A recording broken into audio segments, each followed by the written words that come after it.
Okay, persoalan sekarang ini, macam mana kita nak jual mahal dekat TikTok? Sebab, nak masuk game TikTok je kena jual murah. Jual murah, betul ke?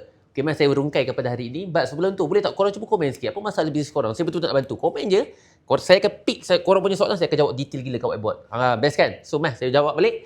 So, kita kena faham, bagus tak kalau kita jual barang murah? Bagus. Dia umpama follow the wave. Apa maksud follow the wave? Follow the wave tu adalah senang. Phew. Ni produk kita. Ni contoh produk kita. Follow the wave.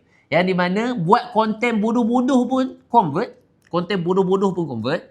Yang seterusnya live bodoh-bodoh pun convert. The affiliate mengeletis nak jadi kita punya affiliate. Kenapa? Sebab affiliate tak kisah dengan brand. Affiliate dia orang kisah barang tu laju, dia jadi affiliate. So, benda ni bagus. Tapi benda ni adalah, saya namakan adalah strategi entry product. Ataupun strategi hero product. Untuk permulaan, yes. Yang di mana, apa barang dia, TikTok behavior bawah RM50. Dia punya nama dia dempik-dempik je, santai-santai je. Dia ada instant result. Benda yang nampak result depan, content depan live. Dia paling mudah.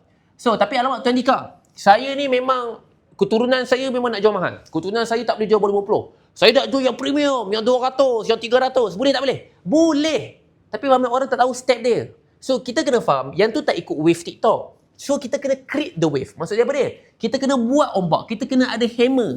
Hammer. Barulah barang tu bergerak.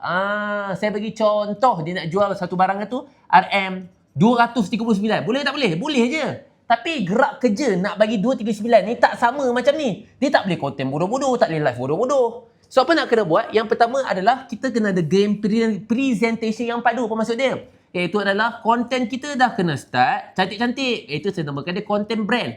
Tak boleh pakai kamera bodoh-bodoh. Yang ni nak jual nampak mahal tapi kamera pun pecah. Kamera pun pakai kamera iPhone je. Nak tak nak kena invest pada Sony sebab kita nak bagi nampak brand kita nampak mahal. Yang kedua adalah talent kita pun kena cantik.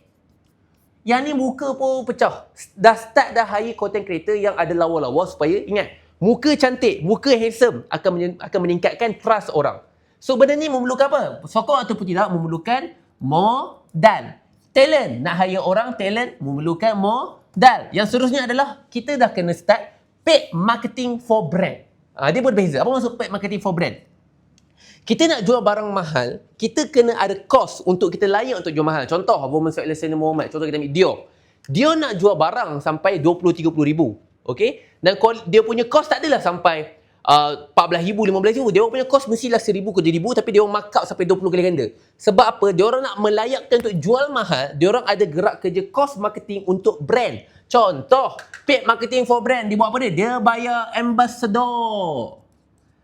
Muka-muka artis dia bayar Datuk Ali Shukri. Dia bayar apa? Lee Min Ho bayar Datuk Siti sebagai contoh. Untuk dia mampu untuk jual mahal. Lagi,